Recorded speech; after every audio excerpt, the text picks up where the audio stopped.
Pessoal, nós estamos a apenas 60 dias do Encontro Nacional dos Veteranos da FEB, que é o evento que a Sala de Guerra está realizando esse ano, e agora eu tenho dois recados para vocês. O primeiro recado é para você que não vai poder estar aqui presente com a gente, mas que também não precisa perder a camiseta do evento, e olha que camiseta bacana, com as insígnias da FEB e do 5º Exército nas mangas, com a nossa logo na frente e também com a logo da Sala de Guerra nas costas. E olha só, você pode comprar a sua na versão padrão ou então autografada por mim com um abraço da Sala de Guerra. E se você quiser garantir a sua camiseta, corre, porque elas só vão ficar à venda até o dia 31 de maio, que é o limite que a gente tem para poder mandar confeccioná-las. Link para você comprar, ó, tá bem aqui embaixo na descrição do vídeo. E o segundo recado é a respeito da nossa campanha de arrecadação de fundos para trazer os veteranos pro evento.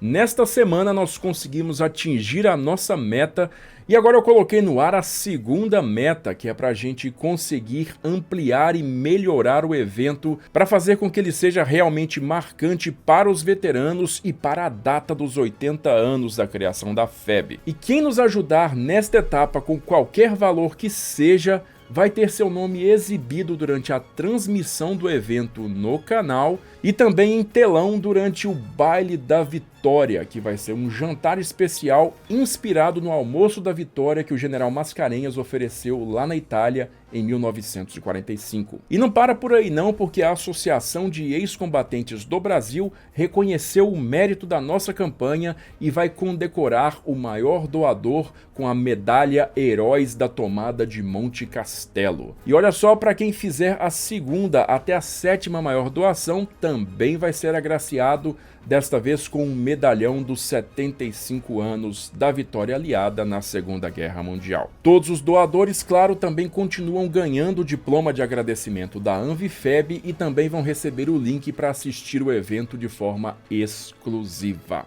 Se você quiser colaborar com a gente, o link também está na descrição do vídeo. Então, bora lá para a história. No dia 4 de novembro de 1916, na gelada cidade de Buffalo, às margens do Lago Erie, no estado de Nova York, nascia o 6º filho do casal Salvatore Basilone, um alfaiate italiano que emigrara para os Estados Unidos, e Dora Bencivenga, americana filha de imigrantes italianos. O novo bebê, um menino, foi batizado com um simplório nome bíblico, John Basilone. Quando John tinha apenas 2 anos de idade, a família mudou-se para a cidade de Harriton, no estado de Nova Jersey, e lá o pequeno rapaz passou sua infância e juventude. John estudou na escola paroquial St. Bernard, onde permaneceu até concluir o seu ensino fundamental aos 15 anos de idade, recusando-se em seguida a continuar para o ensino médio. Precocemente mostrando um apurado sentido de independência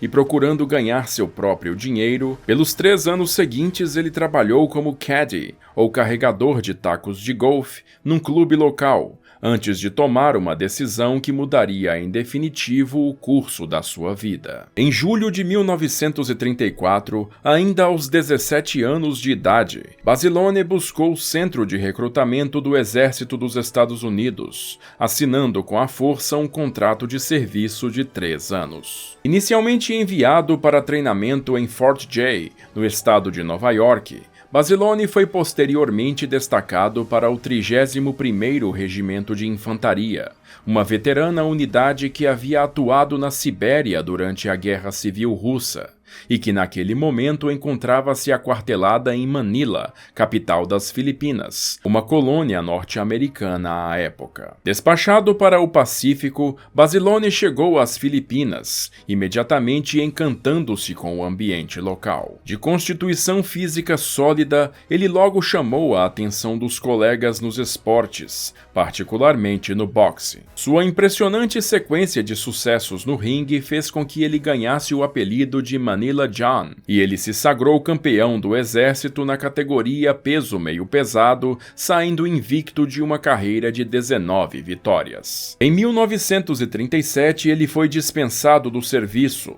sendo repatriado e mudando-se para Reisterstown, no estado de Maryland, onde trabalhou como motorista de caminhão pelos anos seguintes, sem nunca esquecer seu sonho de retornar às Filipinas. Mas foi somente no traumático verão de 1940 que ele tomaria uma atitude neste sentido. Naquele verão, a França havia aturdido o mundo ao render-se ante as forças alemãs após apenas 6 semanas de combate, mudando completamente o cenário geopolítico europeu, com consequências que ressoaram por todo o mundo. Submarinos alemães agora operavam com liberdade no Oceano Atlântico, e não se sabia como os governadores do vasto império colonial francês se posicionariam após a queda de Paris, fatores que fizeram os alarmes soarem em Washington, resultando na aceleração do rearmamento norte-americano. Naquele mês de julho, John Basilone foi até o centro de recrutamento dos fuzileiros navais, pensando que lá teria uma chance maior de ser transferido novamente para as Filipinas. Enviado para treinamento na base de Parris Island, na Carolina do Sul,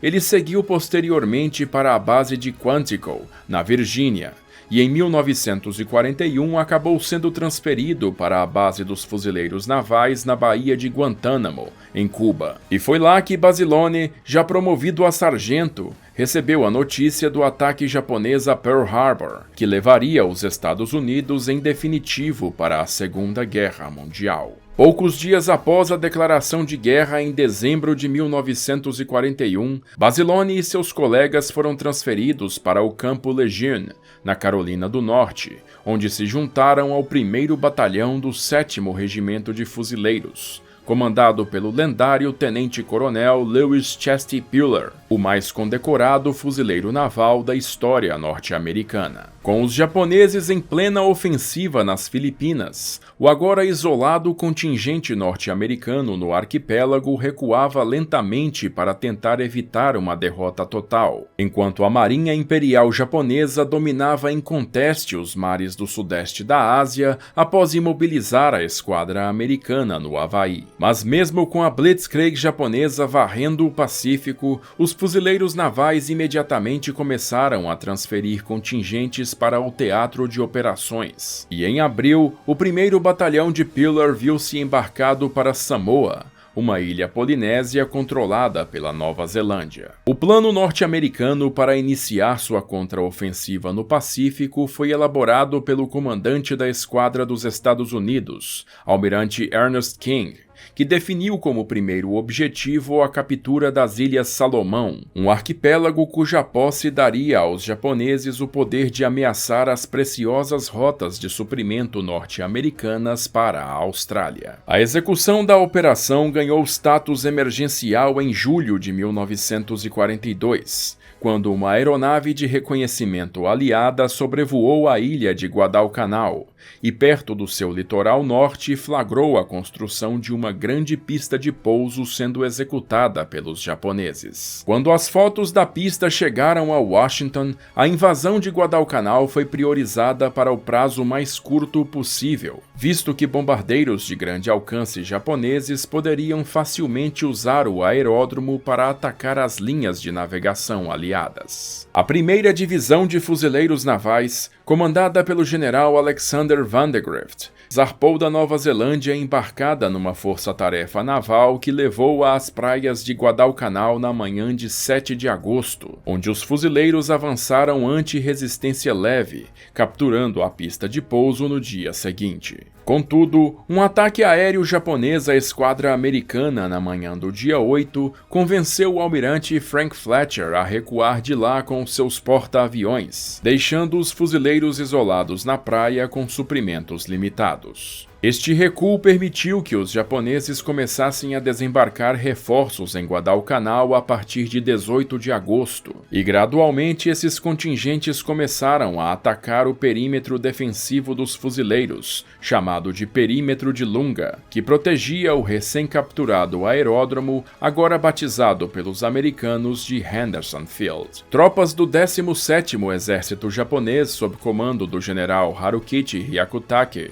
chegaram à ilha e fizeram 2 tentativas de recapturar a pista em 21 de agosto e 12 de setembro, ambas repelidas pelos fuzileiros navais a alto custo. E somente após resistirem à segunda investida inimiga é que o comando americano conseguiu fazer chegar a Vandegrift os seus primeiros reforços desde o desembarque, o 7º Regimento, no qual se encontrava o sargento John Basilone. Os 4.000 fuzileiros do reforço desembarcaram em 18 de setembro, e embora representassem uma preciosa adição às castigadas linhas norte-americanas em Lunga, teriam que enfrentar os 15.000 soldados japoneses que conseguiram desembarcar em Guadalcanal na primeira quinzena de outubro. Preparando seu terceiro ataque contra o perímetro americano, os japoneses abriram uma trilha de 24 quilômetros de extensão pela selva para trazer homens e material das praias até os seus pontos de partida. O plano do general Hyakutake era atacar o perímetro por 2 lados simultaneamente, na extremidade oeste e pelo sul, ao longo da margem oriental do rio Lunga. Vandegrift havia posicionado o 7º Regimento para guarnecer uma linha de frente de 2,5 km no setor sul do perímetro, a leste do rio, e lá posicionou-se o sargento Basilone à frente de 2 seções de metralhadoras pesadas Browning M1917 da Companhia D. Mas com o início do ataque japonês pelo setor oeste no entardecer do dia 23, o comando transferiu para lá todo o 2º Batalhão do 7º Regimento, deixando os 700 homens do batalhão de Chestpillar como os únicos responsáveis pela defesa do setor sul, que em poucas horas se transformaria num verdadeiro inferno. No dia 24, patrulhas de fuzileiros haviam localizado e reportado o avanço das tropas da 2ª Divisão de Infantaria Japonesa, comandada pelo general Masao Maruyama, aproximando-se do setor sul do perímetro, e naquele anoitecer, em meio a uma pesada chuva tropical, centenas de nervosos fuzileiros prescrutavam a mata escura por algum sinal do inimigo, grudados aos gatilhos de suas armas. Às 22 horas, os primeiros disparos foram trocados entre japoneses e americanos, alertando toda a linha do 1º Batalhão de Fuzileiros, que gradualmente foi toda atacada pelos soldados de Maruyama. Às 1h15 da manhã de 25 de outubro, soldados da 9ª Companhia Japonesa finalmente iniciaram o assalto ao setor defendido pelas metralhadoras do sargento Basilone, que ordenou a abertura de fogo assim que os primeiros inimigos entraram em seu campo de tiro. Desprovidos de material pesado, os infantes japoneses recorreram a ataques frontais contra a linha americana, contando principalmente com a escuridão para dar-lhes cobertura. Basilone, todavia, conduziu com inesgotável agressividade as rajadas de suas metralhadoras, levando onda após onda de inimigos ao chão, eliminando virtualmente toda a 9ª Companhia naquela noite. 2 horas depois, entretanto, os japoneses haviam conseguido romper a linha americana e estabelecer um saliente de 200 metros de largura por 100 de profundidade, bem ao lado da posição de Basilone, que, vendo-se sem munição, correu para a retaguarda no meio do território controlado pelos japoneses, trazendo de volta sobre o peito e nos braços 40 quilos de munição de metralhadora. Após reparar uma das armas que havia travado, Basilone tomou o controle de uma delas e manteve uma torrente de fogo constante contra o inimigo que avançava fanaticamente, gerando uma pilha crescente de corpos diante de si. Em certo momento, entre os ataques, o sargento surpreendeu a todos saindo de sua posição e correndo adiante, empurrando para os lados os soldados japoneses mortos empilhados,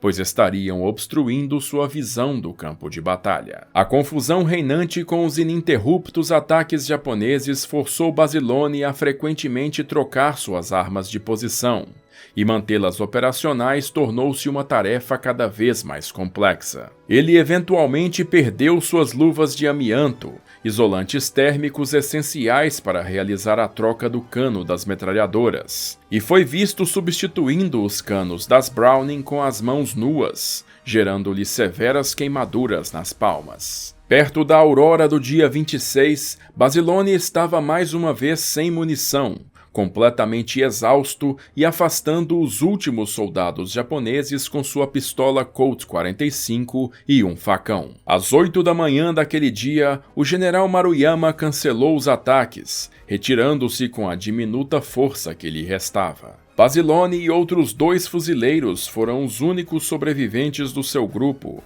após 3 dias de puro horror, nos quais conseguiram manter a defesa do perímetro de Lunga. O fuzileiro Nash Phillips, um dos outros 2 sobreviventes, que perdeu uma das mãos no combate, disse: "O sargento apareceu descalço, seus olhos vermelhos como fogo, sua face escura pela fuligem, suas mangas enroladas até os ombros, e ele tinha uma pistola 45 na cintura da calça. Basilone havia mantido uma metralhadora disparando por 3 dias e noites sem sono, descanso ou comida. Ele estava numa boa posição, e isso causou uma imensa dor de cabeça aos japoneses, não apenas com a metralhadora, mas também com sua pistola. Aquela fora a última tentativa feita pelos japoneses para recuperar Henderson Field. Nos meses seguintes, uma lenta retirada e evacuação se seguiram, até que em fevereiro de 1943, Guadalcanal foi considerada livre do inimigo. Por suas ações naquela terrível batalha pela pista de pouso, o sargento John Basilone foi recomendado para receber a mais alta condecoração militar norte-americana por bravura, a Medalha de Honra. Seu regimento foi transferido para descanso na Austrália em janeiro de 1943, e lá Basilone foi informado de que receberia a cobiçada comenda. Ele poderia recebê-la das mãos do presidente Franklin Roosevelt em cerimônia na Casa Branca, mas acabou optando por uma cerimônia puramente militar em campo.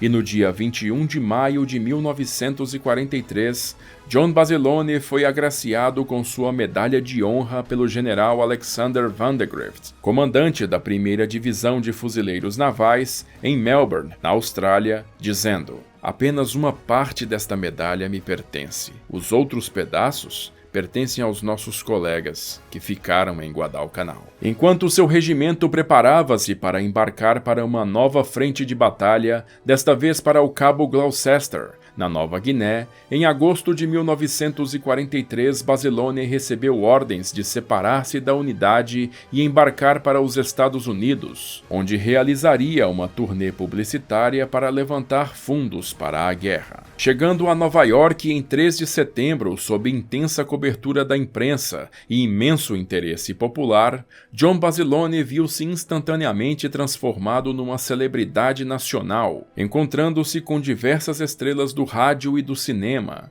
e em 19 de setembro retornou à casa dos pais, sendo recebido na cidade por uma parada em sua homenagem, atraindo uma multidão de milhares de pessoas e sendo cumprimentado por políticos e pela imprensa. Nos meses seguintes, Basilone percorreu as principais cidades do país para vender bônus de guerra, sempre atraindo imensa atenção com suas feições simplórias e amplo sorriso. Mas embora ele pessoalmente estivesse gostando de toda a atenção que recebia, começava também a sentir-se incomodado e deslocado, manifestando o desejo de reencontrar os colegas e voltar ao serviço na linha de frente. Seu tour foi concluído no final de dezembro com completo sucesso, ele tendo arrecadado sozinho a quantia de $1.400.000 para o esforço de guerra. Mas apesar de requisitar seguidas vezes o seu retorno ao Pacífico, foi repetidamente negado,